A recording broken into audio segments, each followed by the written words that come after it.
Jalangi high স্কুলের মাস্টারের বউ পেয়েছে, আমাদের পাশে যারা মাস্টারি করছে তার বউরা পেয়েছে। আর করে দিও। হ্যাঁ, এই দিদি ভাই তোমাদের তো কিছু বলার নেই, কোনোদিন চোখে জল ফেলিনি, আজকে আমার এই চোখে জলটা আসলো। অনেক কষ্ট করে অন্নপূর্ণা ভান্ডারটা করেছিলাম, লাইনে দাঁড়িয়ে সব কিছু করেছি।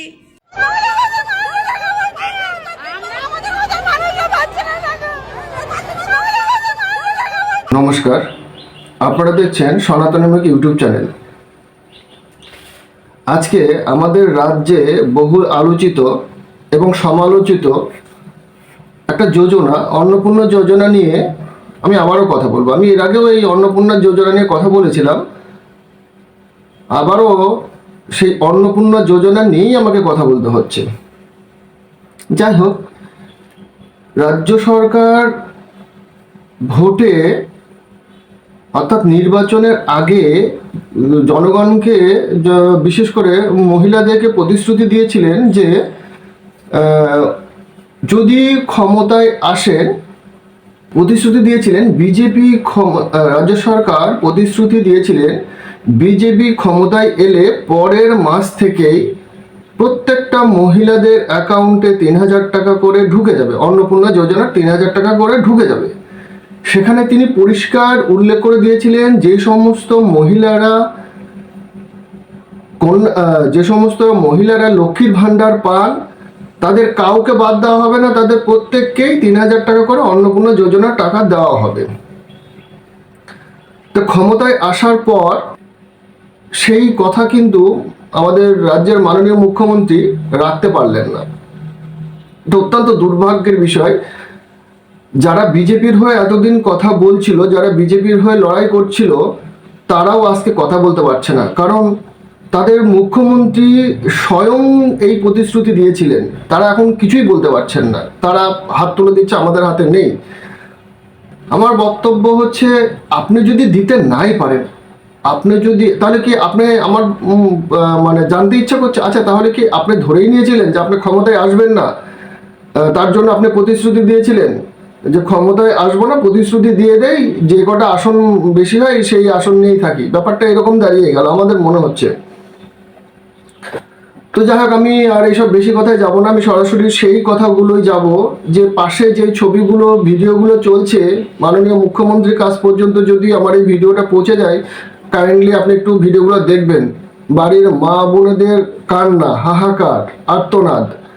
হ্যাঁ, আপনি হয়তো জানেন না, অনেক পরিবার আছে যারা এই 1500 টাকা দিয়ে তাদের সংসারের সব কাজ হতো। এই কথা আমি কোনোদিনই বলবো না, অনেকাংশেই কাজে লাগতো।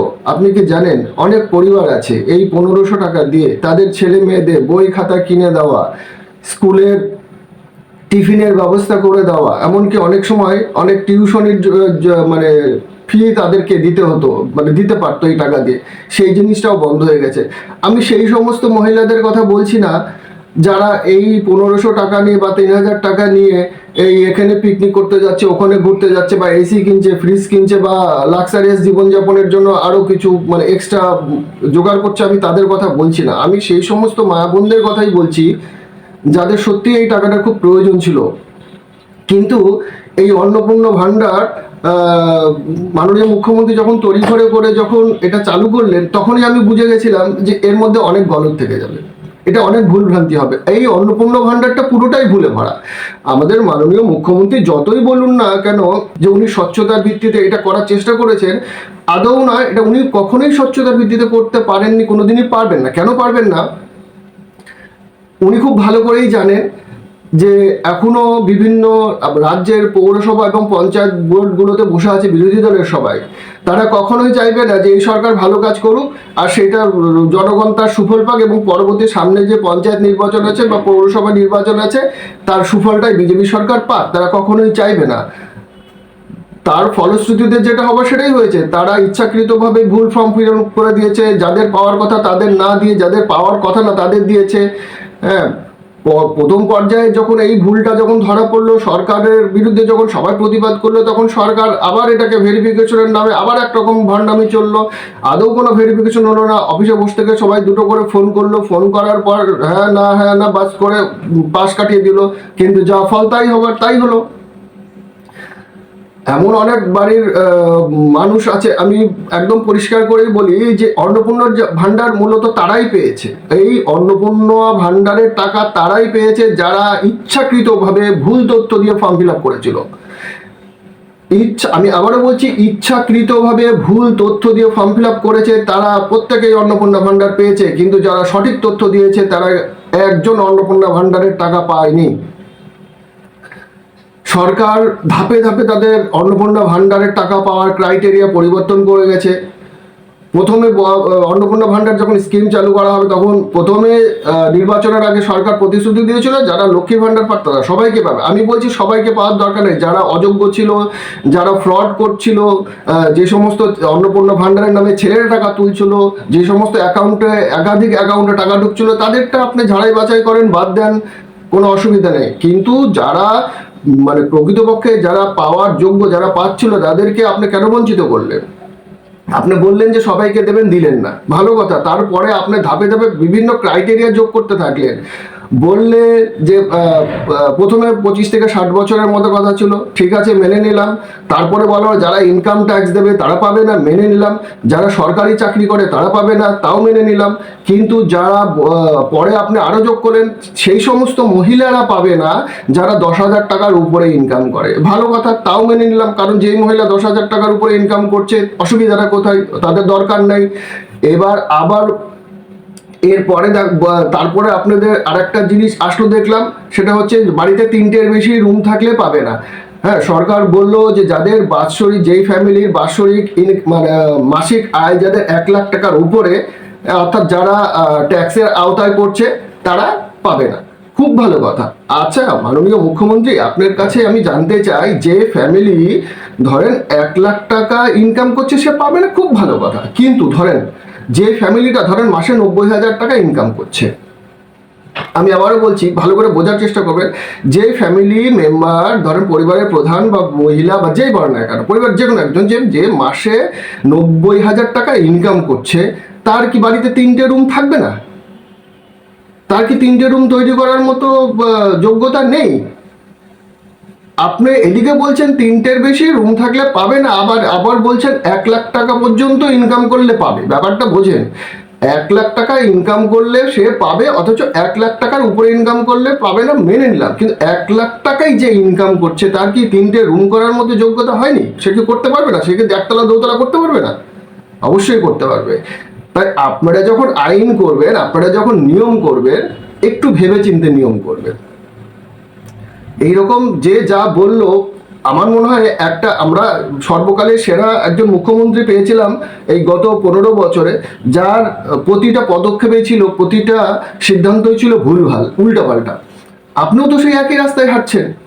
আপনি বলছেন যে 1 লাখ টাকা পর্যন্ত ছাড়, অথচ দেখা গেল তার বাড়িতে 3টে রুম থাকা যাবে না। আমি আপনাকে চ্যালেঞ্জ করে বলছি, দায়িত্ব নিয়ে বলছি, আমাদের বর্তমান সমাজ কি গ্রাম বলেন কি শহরে বলেন, 100 জন লোকের মধ্যে 90 জন লোকের বাড়িতেই 3টের বেশি রুম আছে। আপনি তাহলে প্রথমে কেন পরিষ্কার করে এই কথাগুলো বললেন না যে আমরা শুধুমাত্র যাদের 1টা রুম আছে তাদেরকেই দেবো, বাকি যাদের রুম 1টার বেশি রুম আছে তাদেরকে দেবো না? তাহলে লোকে ফর্ম ফিল আপই করতো না। আপনি কেন তাদেরকে উৎসাহ দিলেন? আপনি উৎসাহ দিয়ে আবার তাদেরকে বঞ্চিত করলেন। আমি আবারও বলছি, আপনার জনপ্রিয়তা এই মুহূর্তে একদম নিচের সারিতে। যদি আমার কথা বিশ্বাস না হয়, আপনারা একটু যাচাই বাছাই করে দেখুন, তাহলে বুঝতে পারবেন। আর এই যে বিজেপির কর্মী যারা আপনার যাদেরকে মাঠে নামিয়েছিলেন, এরা তো লোকের কাছে ভোট চাইতে যাবে পৌরসভা পঞ্চায়েত নির্বাচনে, আপনারা টের পাবেন তখন। জানেন, লোকের উপরতলায় নিচতলায় ফিসফিসানি হচ্ছে। কি ফিসফিসানি? নিচতলায় লোকের সাধারণ মানুষজনের মধ্যে ফিসফিসানি শুরু হয়ে গেছে, আলোচনা শুরু হয়ে গেছে আপনাকে নিয়ে, মুখ্যমন্ত্রী আপনাকে নিয়ে। কি আপনাকে নিয়ে আলোচনা হচ্ছে? সবাই বলছে আপনার সাথে নাকি তৃণমূলের সেটিং আছে। যদি সেটিং নাই থাকে তাহলে তৃণমূলের সবাই কি করে পাচ্ছে, আর বিজেপি করা যারা তারা কেন পাচ্ছে না? আপনি কি উত্তর দেবেন? আপনি উত্তর দিতে পারবেন? আপনি দিতে পারবেন না। আমার তো মনে হয় আপনার সেই তৃণমূলের ভালোবাসা এখনো আছে। আপনি যতই উপরে বিজেপি করেন, যতই সনাতনী করেন, নিচে কিন্তু আপনার সেটিং আছে, আপনি অস্বীকার করতে পারবেন না। এই কারণেই সেটিং আছে, আপনি খুব ভালো করেই জানেন যে পৌরসভা পঞ্চায়েতগুলোতে এখনো তৃণমূলের লোকজন বসে আছে, আর আপনি অন্নপূর্ণা ভাণ্ডারের যোজনার দায়িত্ব তাদের উপরেই তুলে দিয়েছেন, যাতে তৃণমূলের লোকজনগুলোই আগে অন্নপূর্ণা ভাণ্ডারের সুবিধা পায়। আপনি অস্বীকার করতে পারবেন না, এটাই বাস্তব। আশেপাশের লোকজন কিন্তু তাই বলা বলি করছে। তাই আপনার জনপ্রিয়তা কিন্তু এখন একদম নিম্ন সারিতে চলে গেছে। আপনি যদি বিজেপিকে ভালোবেসে থাকেন, সত্যিই যদি আপনি গ্রাম বাংলার সাধারণ মানুষজনের কথা যদি ভেবে থাকেন, আপনি এই অন্নপূর্ণা ভাণ্ডার হয় বন্ধ করে দেন, আর না হলে সবাইকে দেন। যদি দিলে সবাইকেই দেবেন, আর বন্ধ করলে সবার জন্যই বন্ধ করে দেন। আপনার এত ক্রাইটেরিয়া বেছে আপনাকে দিতে হবে না।